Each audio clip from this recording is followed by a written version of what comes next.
Hey everybody, I wanted to touch base with you and talk with you guys a little bit about writing through the literary criticism perspectives, especially since we didn't have enough time to finish going over the Yellow Wallpaper together in class. So hopefully by the time you're watching this video, you've finished reading the Yellow Wallpaper. If not, please pause, go do that first, and then come on back here. I also posted on the Google Classroom the slide deck that covers the rest of the story that we would have covered together if we had the time. So let's jump right on in. So you're going to be writing about literary criticism, and what that does is it's a theme analysis. So it's partly like what we did first semester, where you're going to be talking about what's the universal message about life that you have, and it has to go beyond the characters, right? So I can't just talk about the narrator and John. I need to talk about how the narrator and John's experience shows what life is like in general. And the way you can kind of help develop a theme is ask yourself the questions, what's good or bad in this story? Or like, what are the results of certain actions or beliefs? Like if you leave a woman locked alone in a room all day for 3 months, what happens to her, right? And then instead of analyzing that through characterization and conflict or other literary devices like similes and metaphors, we analyze it through a perspective. And we don't use the perspective name when we're analyzing. Like we won't say Charlotte Perkins Gilman uses new historicism. We use those perspective details. So if I'm doing a psychoanalytic perspective analysis, I'm going to be using keywords like fixation or unconscious in order to do that. So think about those things and then ask yourself, what are the details that stood out to you as you were reading the Yellow Wallpaper? And then that'll help you pick what perspective you want to analyze it through. So if as you're reading the story, the thing that stands out to you most strongly is, man, she is not getting a good treatment here because she's a woman, then you're going to be doing feminist analysis. If you're more interested in the fact that she becomes fixated and obsessed with this wallpaper, that's psychoanalytic. If you're interested in the attitudes of the late 19th century towards mental illness, then you're looking at new historicism, so on and so forth. Feel free to use these as a jumping off point or use your own as long as it fits in with the perspective and you can support it in the story. Do the analysis that you feel you can do. The only reason why I didn't have Marxism included on this list is because even though there are some Marxist elements, you can look at their upper middle class status and how that allows her to spend all this time convalescing and they're able to rent this nice home. I don't think you're going to have enough strong evidence in order to do a significant thematic analysis. But if you want to challenge yourself and try it, go for it. So before we jump into that, I want to show you a quick clip from that crash course video John Green did, and he does a Freudian, or as we would call it, a psychoanalytic analysis of the story. So he focuses really heavily on the one section in the middle of the story where she talks about how the wallpaper smells. He's going to spend a lot of time talking about that imagery, but he's going to do this close reading through a psychoanalytic perspective. And what I want you guys to listen for in this minute clip is the keywords that he uses when he's analyzing. So let me move myself over there real quick.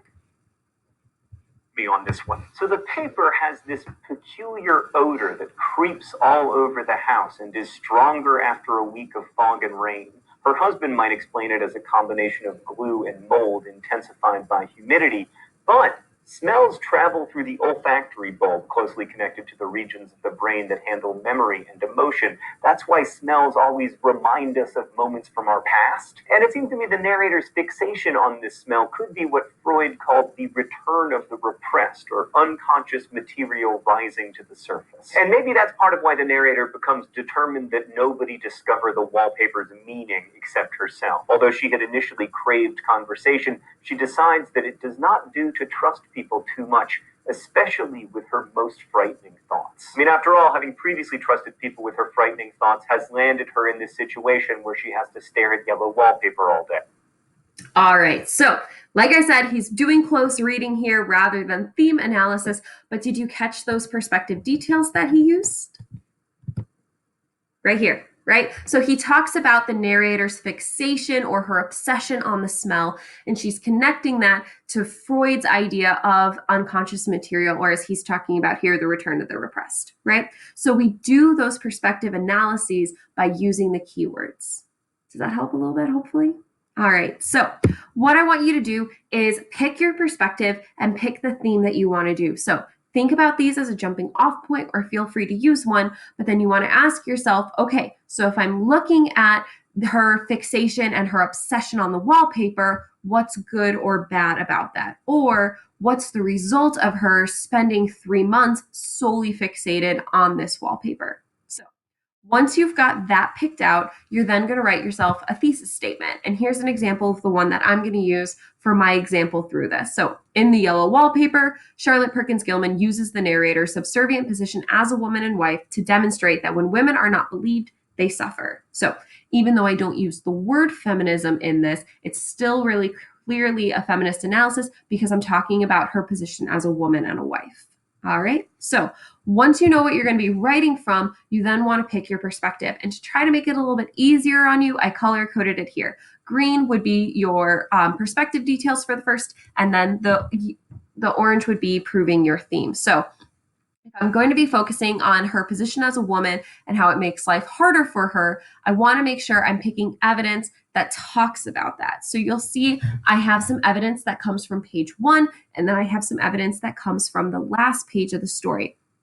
That's not a hard and fast rule that you have to use, but generally you want to make sure at least one of your pieces of evidence comes from either the climax or the ending of the story, because climaxes are where the real meat and potatoes of our story comes from. So you want to make sure you have that really clearly defined there. So I'm using both of these, and you want to make sure that each piece of evidence fits your perspective. So it has something that deals very intimately with your perspective detail. For me, that's her position as a woman. And then you also want to make sure that it proves your theme. So how does this deal with this idea that I have that she's going to suffer as a result? So once you've got your evidence picked out, you then put your thesis together, which we've already done, and then you want to start icing your quote. So remember, your reading score, which is a third of your grade, really deals with your ability to demonstrate that you understand not only what happens in the story, but why it happens. So you don't want to give like an 8-sentence summary of the entire story, but you want to tell us what's the story about and who's talking to who. Okay, you've got your evidence picked out, so then you're going to blend that nice, and then you're going to explain your evidence with your critical perspective. So on this next page, you'll see here, I have my sample response. Okay, so I have my 2 sentences here where I just talk about, hey, she's here, she and her husband have rented this house, and it's because she's trying to convalesce or she's trying to get better from this illness that she has. You then are going to have your cited evidence where you talk about how John is the physician and he doesn't think she's going to get better. And you want to make sure you use your blended sentence. My recommendation for you is reread the paragraph or handful of sentences that come right before your evidence and talk about what does that show, right? So what was being talked about there, right? So despite her protestations, John's adamant that this is the best course of action. And because John is a physician, perhaps that's one reason I don't get well faster. Side note on picking your evidence. You want to pick strong evidence, but don't be afraid of citing multiple sentences.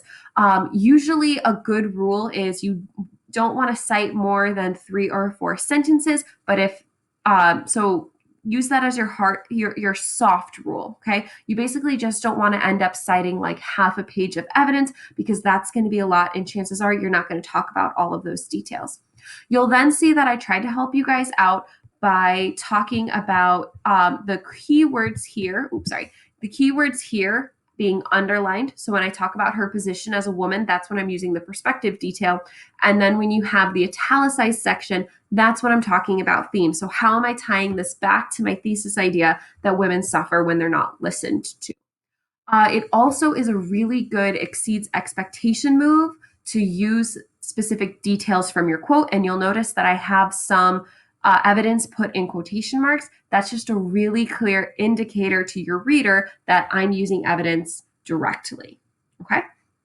So what you're going to do next is the same thing you did before, only this time you're going to use a transition. Okay. So I have a transition here. I'm using in addition, but use whatever kind of continuing transition that you want to do. So like in addition, furthermore, likewise, moreover, those are all great transitions to use when you're talking about I'm continuing to talk about the same topic.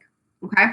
So you do the same thing you did before. So in addition, as the story develops, right? So I'm going to talk about she becomes obsessed with this wallpaper and she becomes really sick.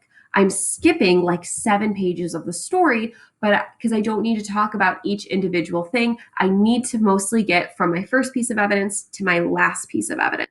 So, what's the big thing that's happened? She became more obsessed with the wallpaper, and that caused her condition to deteriorate. You still want to use that blended sentence when you go into your evidence, and you'll see here I have paraphrased that it's the final day, she's locked herself in the room, and then when John finally enters, he then cries, "What's the matter?" Okay, so keep that in mind as you're doing your analysis and as you're trying to bring things together. You'll see here I did the same thing as before. I color coded it to try to help you guys out. And I also have her perspective here underlined. So I'm once again talking about how because she's a woman, she has no power. And then I talk about, oh, I don't have it italicized for you guys, but it would be this detail right here when she talks about they suffer as a result. And then you just want to tie it up with a nice little bow, restate your thesis. Concluding transitions like as a result or therefore or in conclusion are good, solid concluding transitions to use, but you just basically want to restate your thesis at the very end of your paragraph. Okay? And then that's pretty much it. That's all I need you guys to do as a result. Okay. So remember when you're doing any of reading, especially as you start reading Gatsby, track details while you read. Certain perspectives are going to stand out to you more than others. I told you guys I really pay attention to a lot of Marxist elements. That's something that jumps out at me at stories all the time, but see what works for you. Okay. Also, keep thinking about what your theme is. What's good or bad in this story? So, especially as you start getting into The Great Gatsby, it talks a lot about love, it talks a lot about money. So, is money ultimately a good thing or a bad thing? And at different points in the book, different arguments can be made. Okay. And keep practicing, keep looking at the examples that I gave you. Feel free to watch this video again if you need it. And as always, email me if you've got any questions. All right. I miss you guys. I hope you're doing good at home and let me know if you need anything. All right. Take care, guys.